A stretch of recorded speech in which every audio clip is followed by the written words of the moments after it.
پاکستان اب دنیا کے سب سے بڑے e commerce plate form Amazon کا حصہ ہوگا، لیکن یہ پہلی بار نہیں ہو رہا۔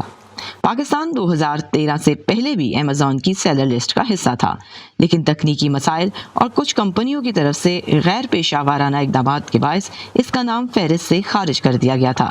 اس کے بعد سے پاکستانی کمپنیاں بیرون ملک پارٹنرز کے ذریعے امیزون پر کاروبار کر رہی تھیں۔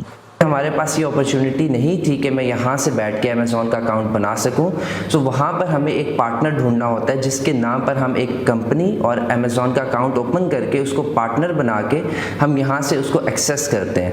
دوبارہ اندراج کے بارے میں امیزون پر کام کرنے کی خواہش مند کمپنیوں کے مالک خوش ہیں، مگر اس کے لیے پاکستان کے بینکاری نظام میں کچھ تبدیلیاں بھی ضروری سمجھی جا رہی ہیں۔ اس وقت فروخت کے بدلے حاصل شدہ تمام رقم کا ایک ہی ملک سے ایک ہی وقت میں ایک ہی بینک سے پاکستان منتقل ہونا ضروری ہے، جبکہ امیزون ایک ہی پروڈکٹ کو مختلف ملکوں میں فروخت کرے گا، جس سے حاصل شدہ رقم مختلف اوقات میں کئی علاقوں سے پاکستان منتقل ہوگی۔ اسٹیٹ بینک کی پالیسی ایکسپورٹس میں مارکیٹنگ کا ایک سرٹن فنڈ الاؤ کرتے ہیں، سرٹن پرسنٹیج، تھوڑا سا ہمیں اس کو چینج کرنا ہے۔ پھر اسٹیٹ بینک کی کچھ ریگولیشنز ایسی ہیں کہ جتنے پیسے گئے ہیں وہ ایک ہی دفعہ میں پورے پیسے واپس آئیں۔ پھر اس طرح ایک یہ بھی ان کی ریگولیشن کہ جو پیسے باہر گئے ہیں، جس کنٹری گئی ہیں گڈز، اسی کنٹری سے اوریجنیٹ بیک کرے پیسے۔ مگر اب امیزون کے کیس میں ہو سکتا ہے کہ آپ نے امیزون یو ایس کو چیزیں بھیجیں، بٹ امیزون نے آگے جو چیزیں بیچیں وہ امیزون یو اے ای میں بیچی گئیں یا امیزون یورپ میں بیچی گئیں، اور پیسے آپ کو وہاں سے ریٹرن آئے یا کسی اور پیمنٹ گیٹ وے کے تھرو آئے یا پارشل آئے، پورے نہیں آئے، وغیرہ وغیرہ۔ سو بے شمار ایسی چیزیں ہیں جو کہ جہاں پالیسی میں انٹرونشن کی ریکوائرمنٹ ہے۔ پاکستان میں اس وقت 22 بڑے اور چھوٹے بینک کام کر رہے ہیں۔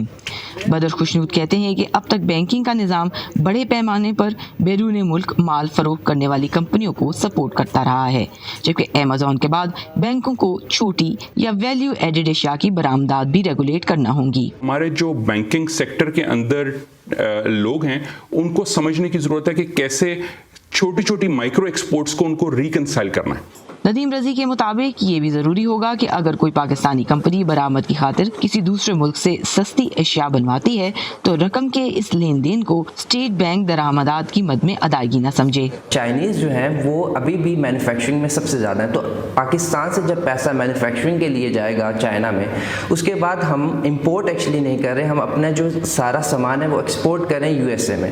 سو ہم سے اسٹیٹ بینک مانگ سکتا ہے کہ آپ بتائیں کہ آپ نے جو پیسہ بھیجا تھا چائنا میں وہ سامان امپورٹ کیوں نہیں ہوا۔ تو ہمیں ان کو یہ سمجھانا ہے کہ ہم اب امیزون کے اوپر بزنس کرنے جا رہے ہیں، تو ہم اپنا جو سامان ہے وہ پاکستان کی بجائے ہم ڈائریکٹ یو ایس اے بھجوا رہے ہیں اور وہاں سے ہم ریونیو جنریٹ کر کے پاکستان لا رہے ہیں۔ سو یہ کچھ چیلنجز اور چیزیں ہیں جو اب ہمیں سمجھانی ہیں۔ پاکستان نے اپنی پہلی ای کامرس پالیسی اکتوبر 2019 میں منظور کی تھی، جس کا ایک اہم حصہ دنیا بھر کے ای کامرس پلیٹ فارمز کے ساتھ تعاون کو بڑھانا تھا۔ امیزون کے ساتھ پاکستانی کمپنیوں کا بطور سیلر اندراج اسی فیصلے کا نتیجہ ہے۔